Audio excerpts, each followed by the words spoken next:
نحمده ونستعينه ونستغفره ونعوذ بالله من شرور أنفسنا ومن سيئات أعمالنا من يهد الله فلا مضل له ومن يضلله فلا هادي له أشهد أن لا إله إلا الله وحده لا شريك له وأشهد أن محمدا عبده ورسوله لا نبي ورسول بعده يا عباد الله أوصيني وأوصيكم يا بتقوى الله فقد فاز المتقون.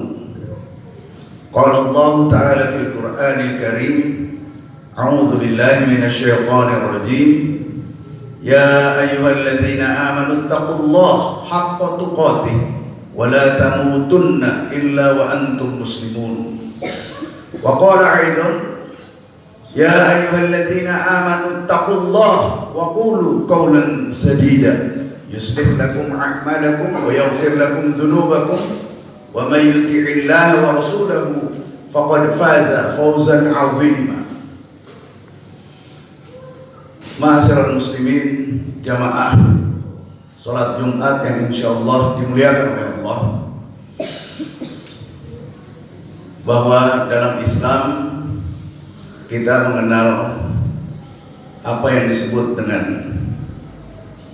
amal ibadah infiradi, juga ada amal ibadah kita yang sifatnya jama'i.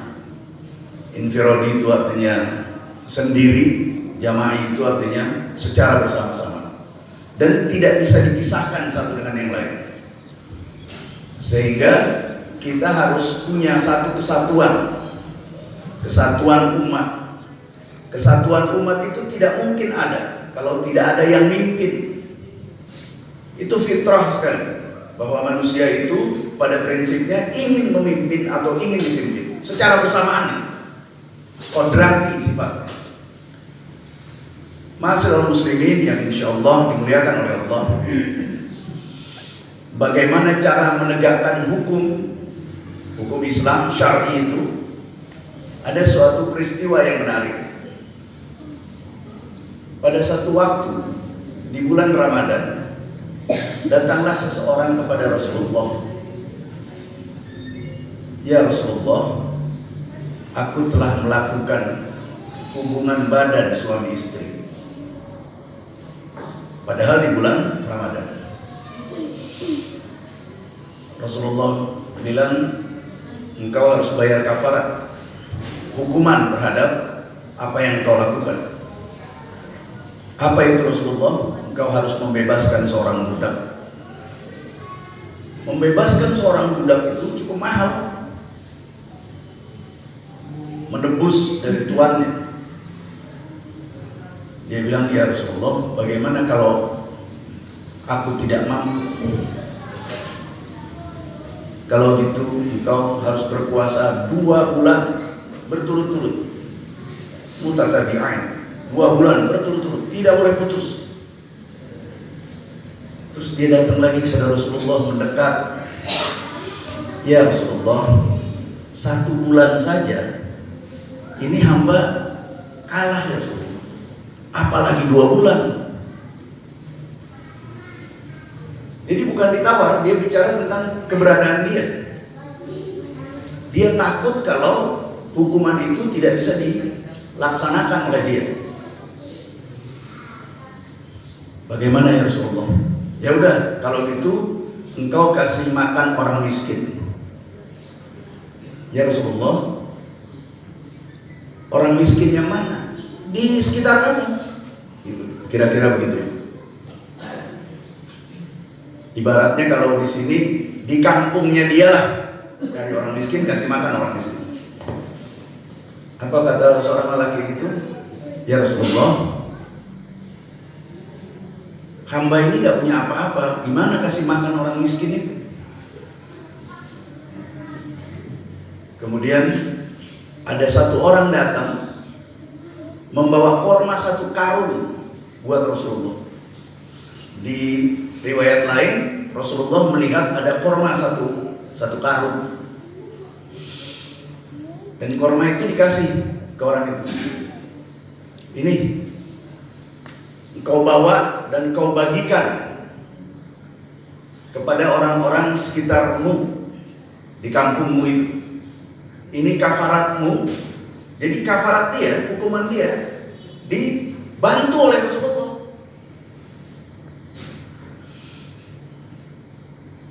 Terus orang itu berkata kepada Rasulullah, "Ya Rasulullah, orang miskin yang kayak apa lagi yang harus saya cari di kampung saya itu?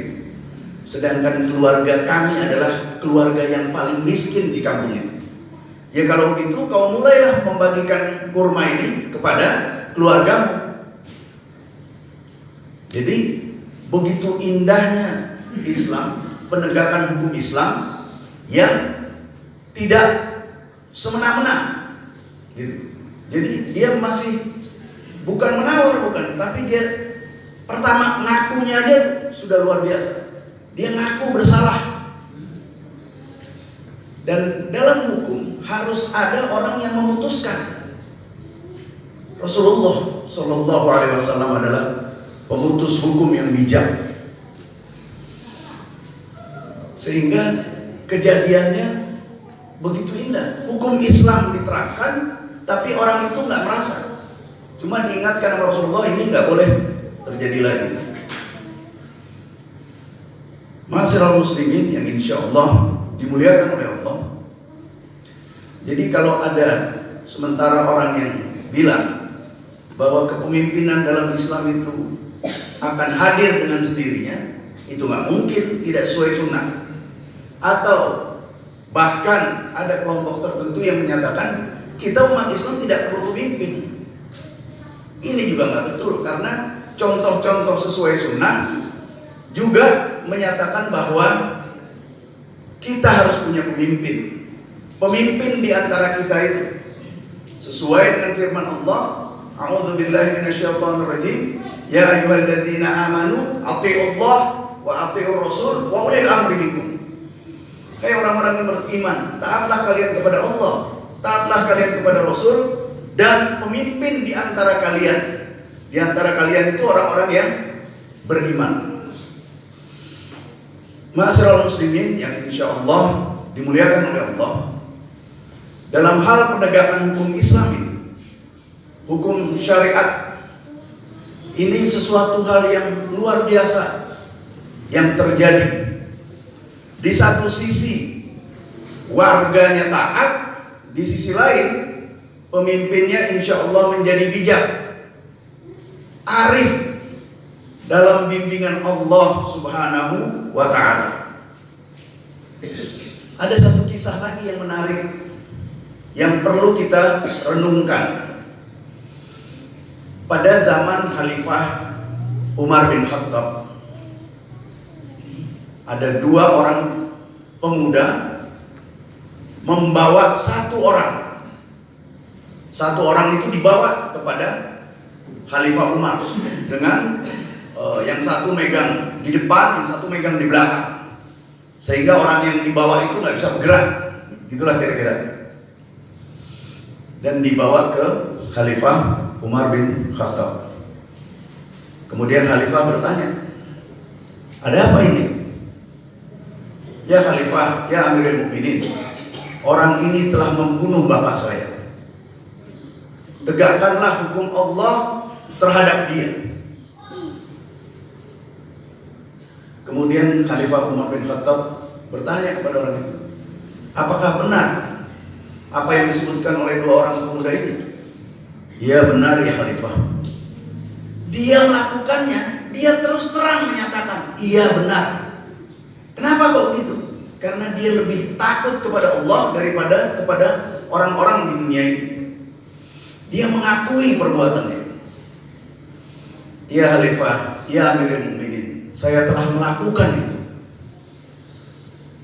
Kenapa engkau melakukan itu? Bapak kedua pemuda ini menganiaya ontak. Dalam riwayat lain sampai ontaknya itu terbaring. Nggak dijelaskan mati atau cedera atau pokoknya terbaring ya, dalam riwayat lain.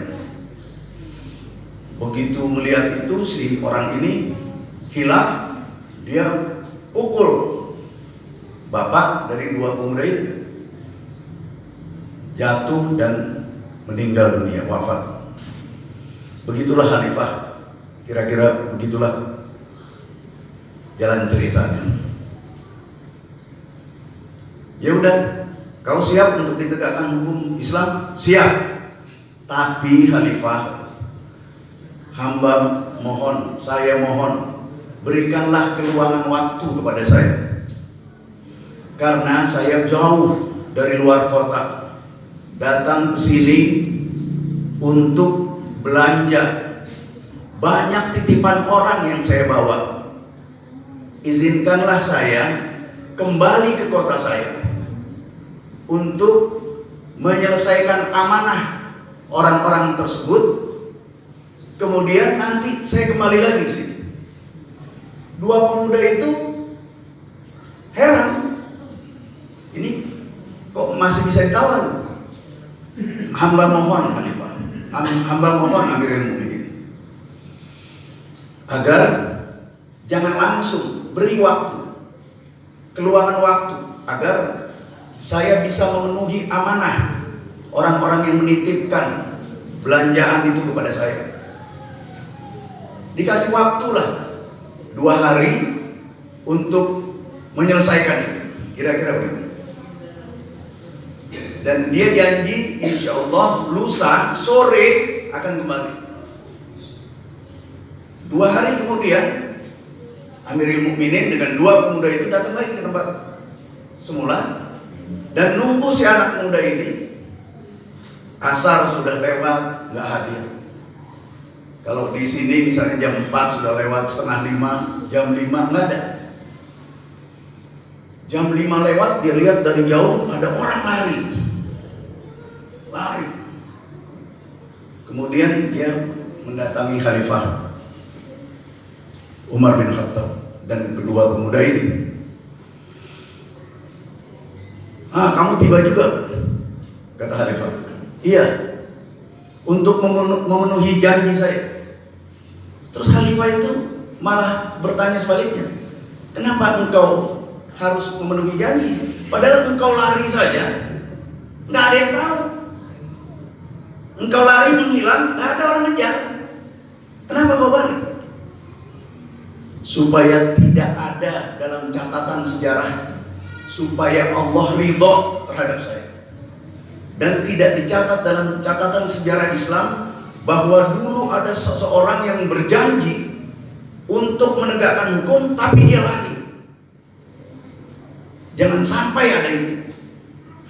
Apalagi kalau dalam sejarah itu disebutkan orang itu adalah Fulan bin Fulan, itu nama saya, memberatkan saya di akhirat, kira-kira begitu.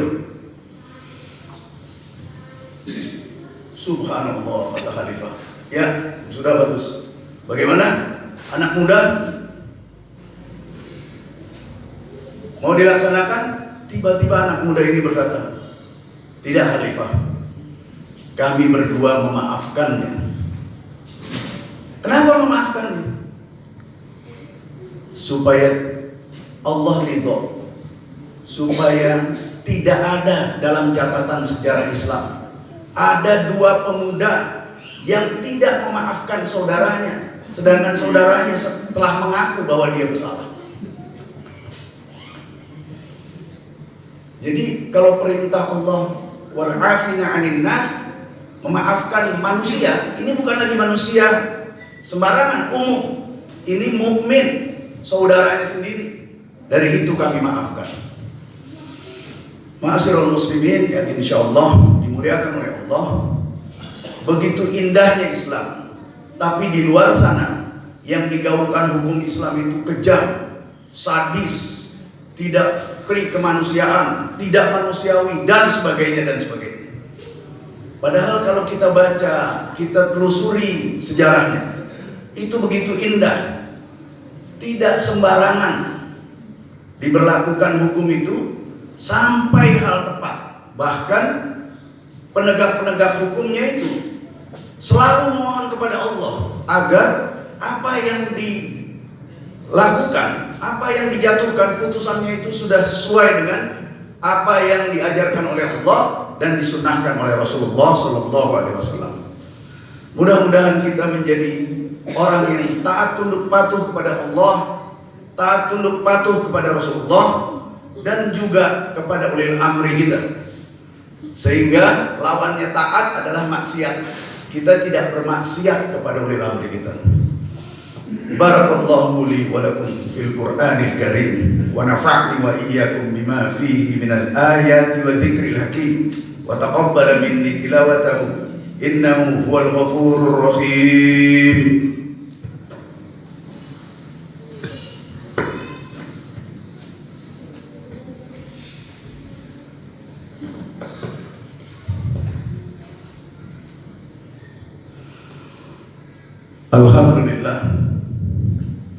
Alhamdulillahilladzi arsala rasulahu bil huda wa dinil haqq liyudhhirahu 'ala ad-dini kullih wa kafa billahi shahida.